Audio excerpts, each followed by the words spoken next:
Alors, on va remonter le temps, loin en arrière, en 1950. Oui, oui, 1950. Bien avant que l'intelligence artificielle soit, sur toutes les lèvres, partout. C'est là qu'un mathématicien, Alan Turing, publie un article qui va littéralement tout changer. Son titre, Computing Machinery and Intelligence. On va plonger ensemble dans ce texte fondateur pour vraiment saisir comment Turing, le tout premier, a défini les règles du jeu du débat sur l'IA. Tout part de là, de cette question, qui a l'air si simple, mais qui est en fait d'une profondeur vertigineuse. C'est la question que Turing a mise au centre de tout, et qui, encore aujourd'hui, reste le cœur battant de tout le débat sur l'intelligence artificielle. Mais voilà le premier coup de théâtre. À peine a-t-il posé la question que Turing fait quelque chose de complètement radical, il la rejette. Il dit lui-même qu'elle est trop dénuée de sens pour qu'on en discute. Et c'est ça qui est fascinant. Il ne cherche pas à y répondre, non. Il cherche à la remplacer par un test, un vrai, quelque chose de concret, d'observable. Bon, alors pourquoi cette question était si problématique pour lui? Eh bien parce que les mots eux-mêmes, machine et pensée, sont de vrais pièges. Leur définition dépend de l'opinion de chacun, pas de faits scientifiques. Il fallait donc trouver un moyen de sortir de ce débat sans fin sur les définitions. Turing a tout de suite vu le problème. Si on se base sur ce que les gens pensent en général pour définir ces termes, on transforme une question scientifique en un simple sondage d'opinion, ce qui est bien sûr complètement absurde. Le point crucial pour lui, c'était d'avoir un critère objectif, quelque chose de testable, pas juste une bataille de mots. Et c'est là que le génie de Turing éclate. Pour remplacer cette question philosophique un peu vaporeuse, il va inventer un test, un jeu, une expérience de pensée qu'on connaît tous aujourd'hui sous le nom de test de Turing. Voyons un peu comment ça marche. C'est très élégant. Au départ, on a un interrogateur qui communique par écrit avec deux personnes qu'il ne voit pas, un homme et une femme. Le but du jeu pour l'interrogateur, c'est de deviner qui est la femme. L'homme doit essayer de le tromper et la femme de l'aider. Et puis, c'est là qu'arrive le coup de génie. On enlève l'homme et on met une machine à sa place. La question change alors complètement.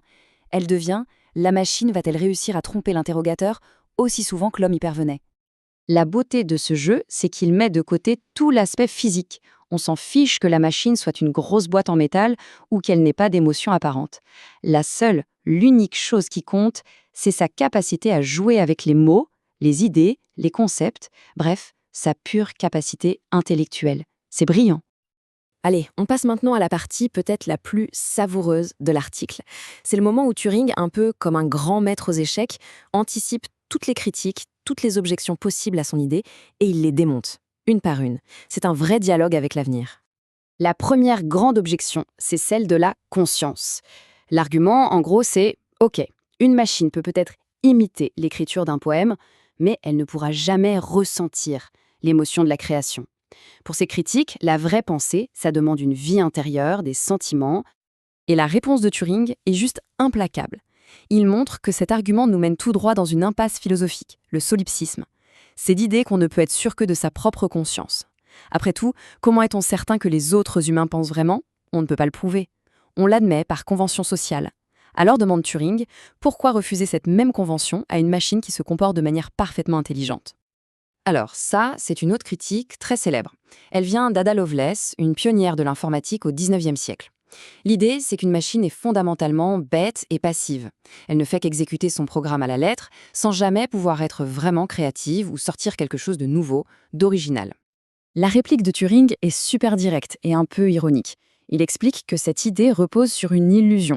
On croit qu'on maîtrise parfaitement toutes les conséquences de ce qu'on programme. Mais en pratique, dit-il, les résultats d'un calcul très complexe peuvent être totalement surprenants.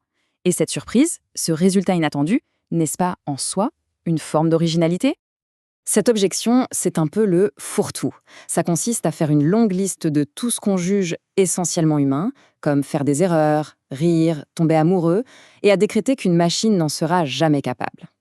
Turing les examine une par une, avec une patience d'ange. Prenons juste un exemple. L'idée qu'une machine ne peut pas faire d'erreur. Turing la démontre brillamment en distinguant deux types d'erreurs. Il y a la panne, le bug matériel, l'erreur de fonctionnement, d'accord? Mais il y a aussi l'erreur de conclusion, un raisonnement qui part dans la mauvaise direction. Et là, Turing demande qu'est-ce qui nous empêche de programmer une machine pour qu'elle fasse exprès ce deuxième type d'erreur, histoire de paraître plus humaine. Ok, après avoir brillamment défendu son test, Turing change de braquet. Il se tourne vers le futur. Il ne se contente pas de poser le problème, il propose une méthode concrète pour y arriver. pour construire, un jour, une machine pensante. C'est vraiment la partie la plus visionnaire de son texte. Et là, Turing a une intuition qui va littéralement façonner des décennies de recherche en IA. Il se dit « Attendez, plutôt que d'essayer de programmer de A à Z un esprit adulte, avec toute sa complexité, pourquoi ne pas faire comme la nature ? C'est-à-dire commencer par programmer un esprit d'enfant, beaucoup plus simple, et ensuite le laisser apprendre, l'éduquer. » Cette analogie qu'il fait est super puissante. Le programme de base de la machine, c'est comme son ADN. Les modifications qu'on y apporte, les ajustements, ce sont des mutations. Et l'expérimentateur, celui qui valide ou invalide les résultats, il joue le rôle de la sélection naturelle. Sauf qu'il y a une différence majeure. Contrairement à l'évolution biologique qui prend des millions d'années, ce processus-là peut être guidé intelligemment, et donc aller beaucoup, beaucoup plus vite. Et tout ça, ça l'amène à faire sa fameuse prédiction. On est en 1950, je le rappelle. Il estime que d'ici 50 ans, donc en l'an 2000, une machine sera capable de tromper un humain 30% du temps après 5 minutes de conversation.